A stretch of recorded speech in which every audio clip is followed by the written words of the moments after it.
I love, so what's nice about pop music and when someone has a really high budget for their albums, you get brilliant audio engineers. Check out how these chimes come in and do these interesting things while she's also singing in falsetto. So listen to how these chimes will fade away while she comes in with her falsetto-y thing.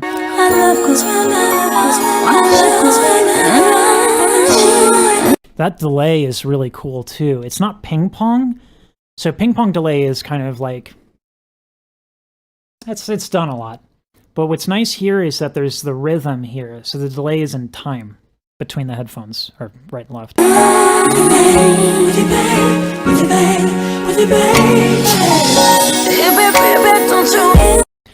It's interesting, when I say that this is pop, people are like, this is R&B. In the 90s, R&B was kind of pop. Like, that was when Destiny's Child was around. Like, yeah, R&B was definitely, like, up there, and was kind of, like, treated like it was pop music. Got a feeling that my heart's never okay. Got a feeling that my heart's... This is really... What she's doing here is really interesting.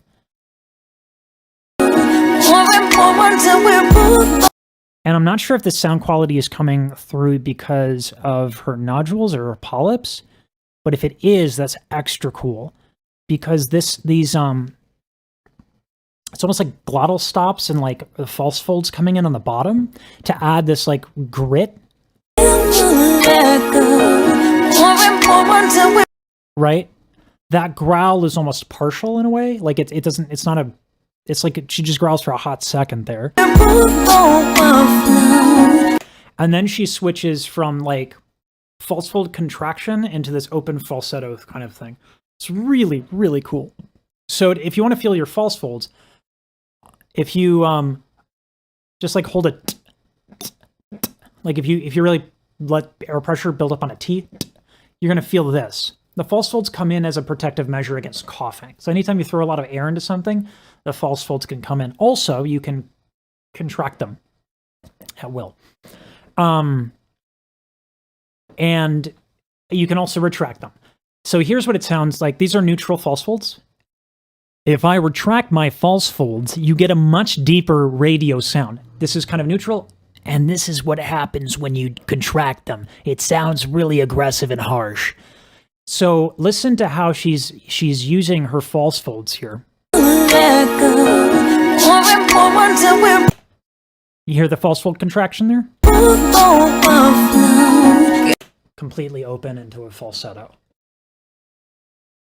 She got tricks. Lots of them. Got a feeling that my heart's never.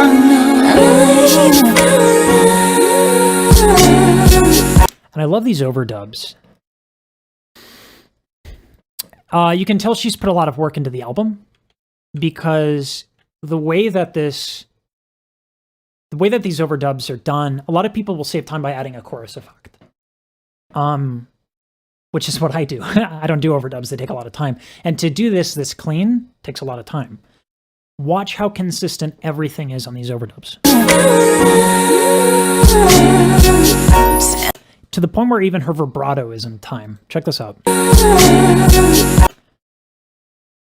That's preposterous. It's really difficult to do that. And I can tell it's not a chorus effect because it doesn't sound like there's a bunch of voices in here. So that's all overdubs where the vibrato is coming in and she's timing her vibrato. You can control the rate of your vibrato, but it's very difficult. When you control your vibrato, you can do it based on, you can get it wide if you have a lot of tension. You can get it bleedy if you're singing with too much air. But if you sing very consistently with your breath, you can maintain a certain consistency in your vibrato. But that level of precision is kind of nuts. So there might be a little bit of a chorus effect there, but I'm pretty sure these are overdubs, which means she's singing them over each other, right? Tender kisses and I'm floating on it. It's so good. Listen to this passage here. You can have me anytime, anywhere. So this kind of like let's struggle like this low thing, like this kind of growl thing that she's doing. Anytime, anywhere. When you need me, Like, it's all these tricks like that are really cool. anywhere. She gets the lower note, she adds the little thyroid tilt there to get vibrato. When you need me, I will. That false fold contraction we're talking about, there's just a little bit of that contraction there, a little bit of that whine, like, you know. When you need me, And listen how she goes back and forth between the two like crazy easy. I will always, baby. And that's going to be like, but like the false fold back and forth, the thyroid tilt back and forth. She's just like, this is gymnastics. She's got a gold medal. Way up high, One of the things that's kind of deceptive here is that this breathiness that we're hearing is not all her. It's exacerbated by a very popular EQing. Hold on, let me bring this up. This is not going to be quite exact. Hold on, I'll show this effect. Okay. So this is not exactly how it works, but if I do, I can't do falsetto where she is, so I can have to do my own range. You hear how that sizzle came in? That's a boost on the higher frequencies. And so it makes that sizzle from falsetto very, very exacerbated once you boost the higher frequencies. I'm never going to try to do falsetto in her range ever again. This is super chill. I love it. I love this bass line too. spend our lives together. So flipping in a falsetto to go up is not so difficult, but it's every phrase with her, and this is true of any great singer. Every phrase has just such detail where you can really pause it and examine something interesting in every little piece that they do. The word that I would say is apt here is specificity. She gets very specific. Rise forever, run away, spend our lives together. This flipping between falsetto, this sort of like this little whine sob thing that she's doing.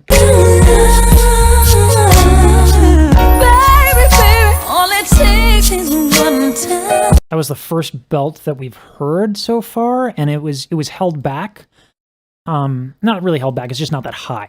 And so you're not getting that belty thing. But this is a belt. This is the cricoid cartilage tilting.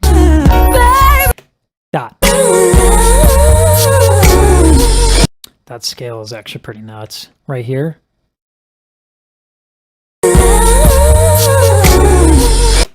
You can it's actually hard to hear because of the overdub vocals here, but she's like it's just like up and down really fast. It's really cool. I can see why people really like this one, because Mariah has a beautiful voice. Like all the vocal tricks and impressive stuff aside, it sounds good. Like she has a beautiful tone. And for the most part, you're born with that or you're born with that or you don't have it. You can learn to do a lot with your voice. You can learn to belt, you can learn to have a big range, you can learn to falsetto, you can learn to sing opera, but what cannot be given or taught is a beautiful sound. So here is an incredible technical singer with a gorgeous sound. And there's like 20 of her overdubs in the ears. And it's just really nice. It's like, can there be more Mariah?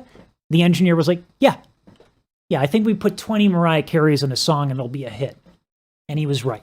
Or she was right. Whoever made that decision made a good decision.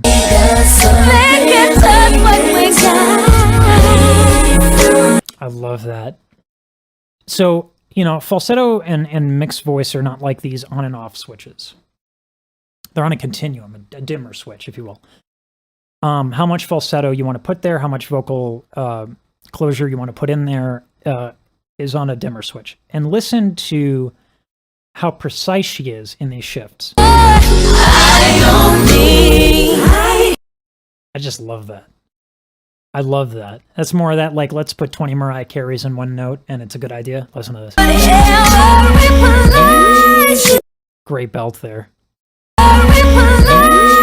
What note is that? That's E flat 5. That's pretty high. It's actually very high for a belt.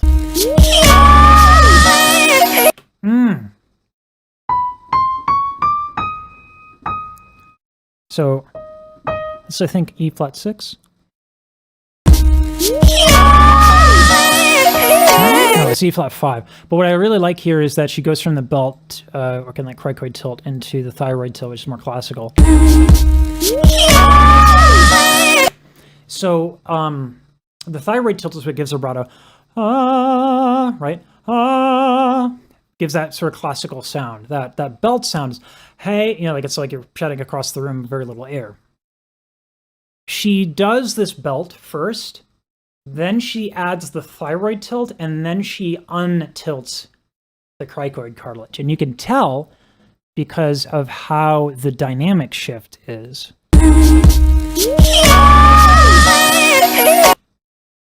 That's really clever. Belt, tilt, untilt, raise larynx to come off of it in a very sensitive way. And that's like one note.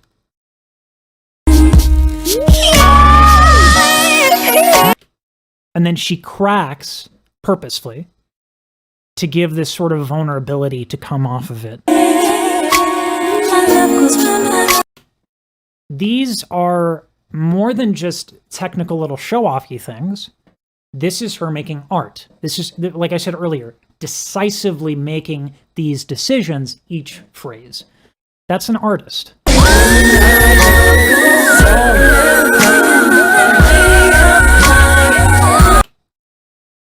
I think she's doing a tilt on whistle. That vibrato.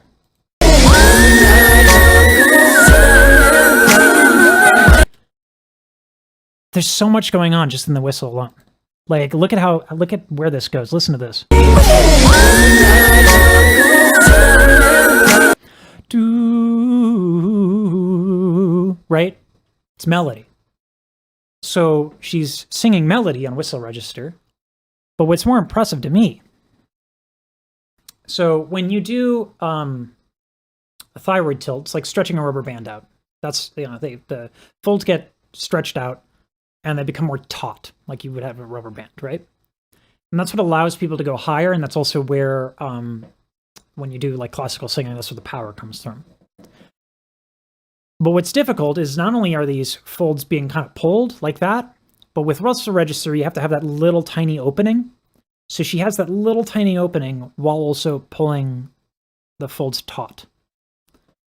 And so this whistle register has vibrato as a result. Because whenever you tilt your thyroid cartilage is when you get vibrato. This is nuts.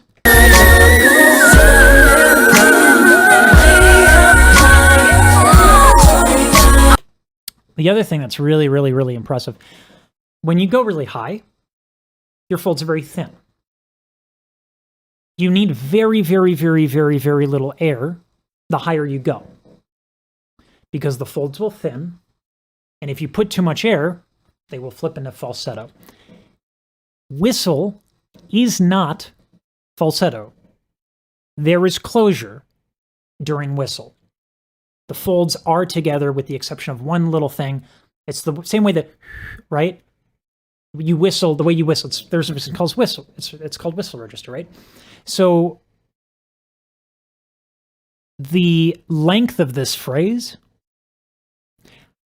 is mind-blowing because it requires preposterous amounts of breath control to release air, very little bit of air, consistently throughout the phrase to this degree. Yeah, like you could. So one of the exercises I give to people that are more advanced, one of the things I do is I take a coffee stir and I try to sing through it. And people who are not very good with their breath struggle with that exercise. This would be like taking something like cylindrical, maybe the size of a toothpick. Like the level of breath here is completely nuts. Ooh, more of this lovely belt into like the vibrato stuff.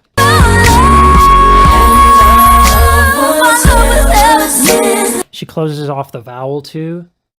Lovely, lovely, graceful little getting off of that belt. As good as the belt was too. I love how she leaves it.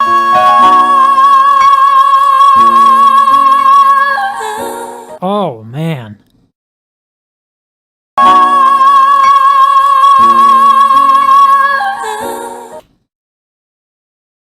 There's so much going on. It's belt.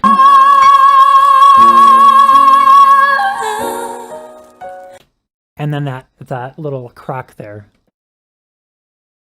She knows how to inject wonderful artistic decision makings using technique every little moment. It's phenomenal.